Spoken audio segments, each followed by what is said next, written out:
യേശുവിൽ ഏറ്റവും പ്രിയമുള്ള സഹോദരി സഹോദരന്മാരെ, ഒരു നല്ല ദിവസം പ്രഭാതത്തിൽ അച്ഛൻ ആശംസിക്കാം. നല്ല ദിവസം ആശംസിക്കുമ്പോൾ നല്ല ചില കാര്യങ്ങൾ, പ്രത്യേകിച്ച് നമ്മൾ എങ്ങനെ സംസാരിക്കണം, എന്ത് സംസാരിക്കരുതെന്നൊക്കെ പറയുന്ന വാഗ്ദത്വ വചനമാണ് ഇന്ന് കേൾക്കുന്നത്. സുഭാഷിതങ്ങളുടെ പുസ്തകം 20-ാം അധ്യായം 19-ാം വാക്യത്തിൽ പറയുന്നു,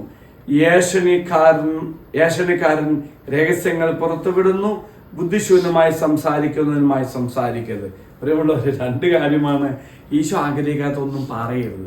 അതുപോലെ ഏഷണിക്കാരനും തിന്മ പറയുന്ന വ്യക്തികളുമായി കൂട്ടുകൂടുക പോലും ചെയ്തെന്ന കർത്താവ് പറയുന്നത്. അതിന് തമ്പുരാൻ തരുന്ന ഒരു നിർദ്ദേശമുണ്ട്. എഫെസോസ് ലേഖനം 4-ാം അധ്യായം 29-ാം വാക്യത്തിൽ ആ നിർദ്ദേശം നമുക്ക് തരുന്നുണ്ട് കേട്ടോ. നിങ്ങളുടെ അധരങ്ങളിൽ നിന്നും തിന്മയുടെ വാക്കുകൾ പുറപ്പെടാതിരിക്കട്ടെ, കേൾവിക്കാരന് ആത്മീയ ചൈതന്യം പ്രദാനം ചെയ്യുന്നതിനായി അവരുടെ ഉന്നതി കുതകും വിധം നല്ല കാര്യങ്ങൾ സന്ദർഭമനുസരിച്ച് സംസാരിക്കുവിൻ.